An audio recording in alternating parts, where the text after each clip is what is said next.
Howdy, folks. This is Doc Owen with some very exciting news about the Doc Owen Show. At the sound of the 8th bell, that's bell number 8, please tune your listener to Doc Owen Show News and follow along until you hear our closing ditty.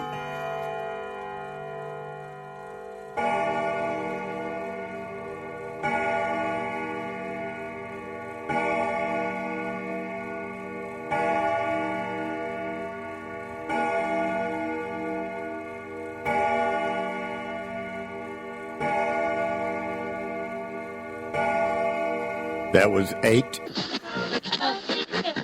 You'll find it. There you are.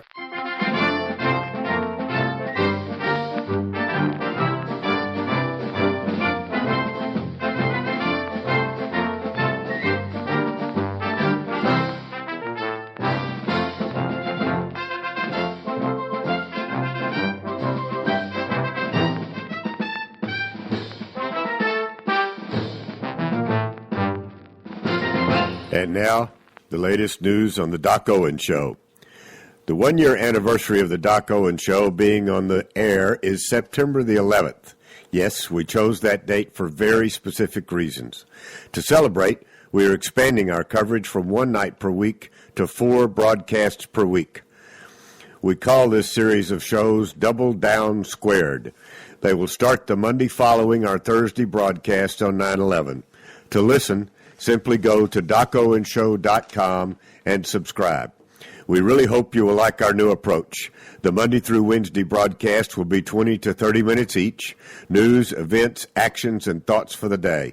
All break-free and only available to Doc Owen Show subscribers. So stay on the inside of the Doc Owen Show as we double down squared. Go to docowenshow.com and sign up today. 1, 2, 3 o'clock, 4 o'clock, rock. 5, 6, 7 o'clock, 8 o'clock, rock. 9, 10, 11 o'clock, 12 o'clock, rock. We're gonna rock around the clock tonight. Put your glad rags on. Join me home. We'll have some fun when the clock strikes 1. We're gonna rock around the clock tonight. We're gonna rock, rock, rock till for broad daylight. We're gonna rock around the clock tonight. We were all Americans before the hyphens came.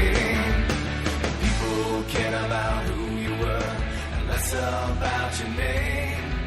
'Cause we were all Americans before the hyphens came.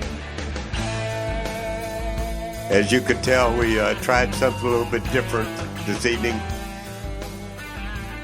We're working on our creative capabilities at the Doc Owen Show. This is Doc Owen. You're listening to the Doc Owen Show for our live Thursday night broadcast. Welcome aboard or welcome back. As you well know or should, we are all over the social media. We are focused on Facebook and Twitter. Everywhere we are known as Doc Owen Show, DOCOWENSHOW. So follow us, go out there, like our page on Facebook, or follow us on Twitter. Get involved, get engaged, and stay updated. In addition, once a month for the listeners in my hometown of San Antonio, we have a meetup, thing called Meetup. You can go to meetup.com if you're not already a member and join up, and then look for Off the Clock with Doc. So we changed our name there simply because it is Off the Clock. And the second Wednesday of every month, we have a little gathering at a restaurant in the neighborhood. We sort of move around, but if you are a member of Meetup, you'll get the notice and an invitation to join us for that. That little group is growing, and it is full of ideas and information, most of which you will find on the Facebook page for Doc Owen Show, because that's really what I use it for, is an outreach and some FaceTime with the locals to get input, so that I'm not really working like I'm acting like I'm working in a vacuum, which I am not.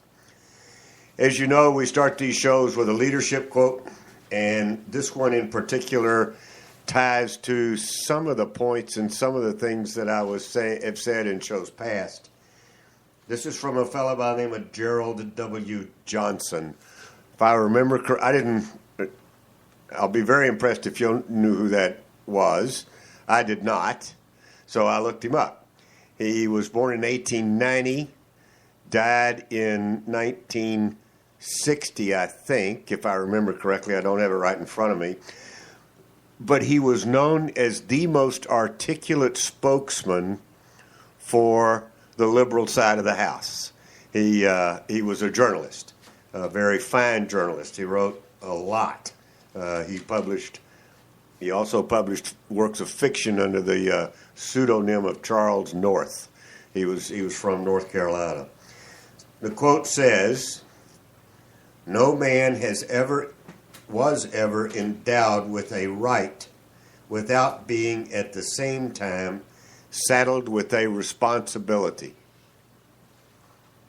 Think about that in the context of what I've been talking about the last couple of weeks in terms of getting out and exercising your right and responsibility to vote. We have 54 days until the November midterm elections. 54 days, folks. That's not very long. So that's why we're doing the Double Down Squared, we're going to ramp up our delivery of information so that you may ramp up your delivery of your knowledge, and I'll appreciate your input and feedback as we go along. This is an exceptionally important day. As you know, it's 9/11. We will certainly talk about that at length in just a minute. I've been listening off and on all day to the tributes, the information, the background, and I'm fairly confident that what I have prepared to talk about it and commemorate it will hopefully meet with your approval. But on a very personal note, 9/11, as you know from the advertisement that was played, is the 1-year anniversary of the Doc Owen Show.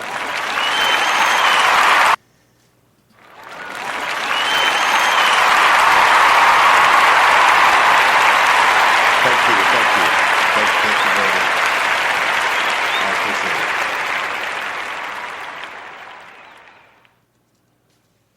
it. As you know, we chose this date for a very specific reason. One of those was it would be easy to remember as an anniversary date.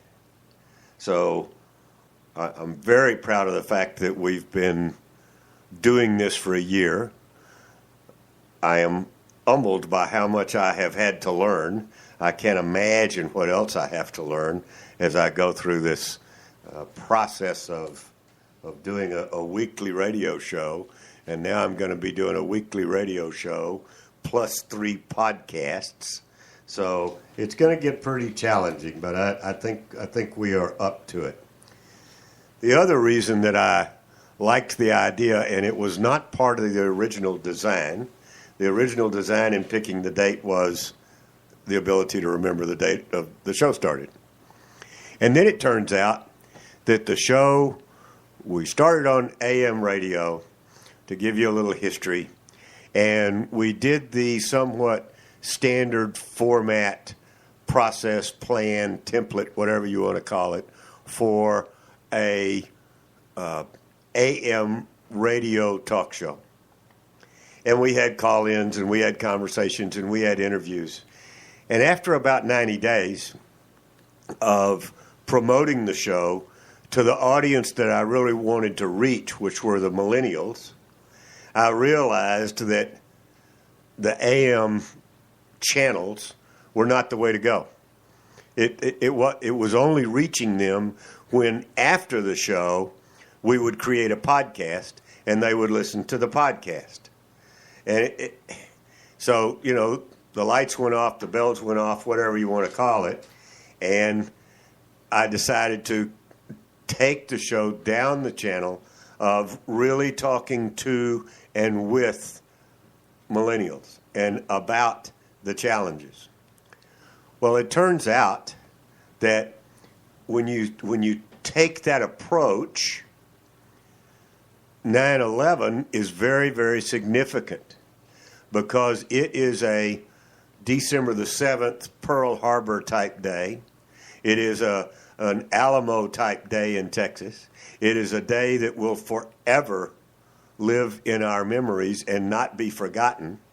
And yet the millennials, who are between the ages of 16 and 30, that's their self-designated age range, they were on 9/11/01 between the ages of 3 and 17.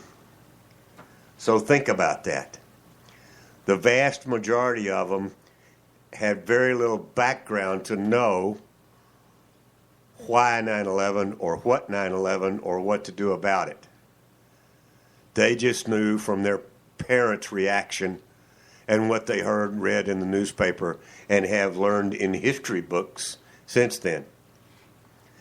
So one of the first things we did when we came over here to the internet to do our own broadcast was we created 4 shows that are in the podcast archives. We'll talk about how you're going to get to those in just a bit.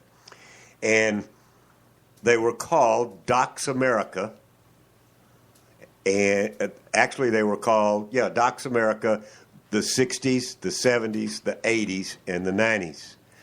We went through a piece of history intermingled with real life of somebody to whom none of that is history because it's my life. And as long as I am alive, it's still my life. And I will not refer to it as history. So that was our outreach to the millennials and our ability to get together with them. I now want to play a tune for you. One of the things that as I was listening off and on all day, I heard this music and that music.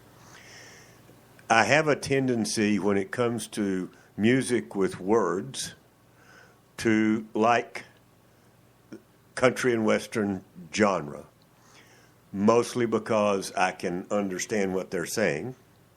The second feature is I generally like what they have to say. It's very American. It is, I would hope, uniquely American. We're not the only people that do it, but it's about America. So I went out to the country. I did a Google search.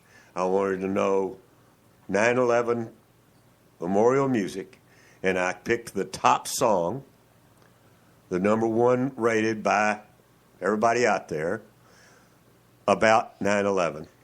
And it's by Mr. Alan Jackson, who I happen to be a fan of anyway, so that worked out pretty cool. So I'm going to play that for you now. That's going to lead us into our break, and I will be back when that's over. So listen to the words, please. Enjoy.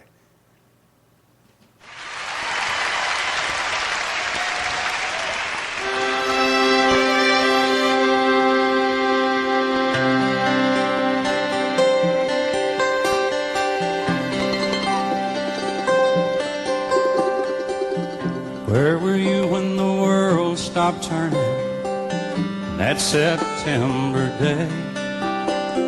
Out in the yard, your wife and children working on some stage in L.A. Did you stand there in shock at the sight of that black smoke rising against that blue sky? Did you shout out in anger and fear for your neighbor? Or did you just sit down and cry? Did you weep for the children who lost their dear loved ones? Pray for the ones who don't know? Did you rejoice for the people who walked from the rubble and sob for the ones left below? Did you burst out in pride for the red, white, and blue? The heroes who died just doing what they do? Did you look up to heaven for some kind of answer and look at yourself and what really mattered?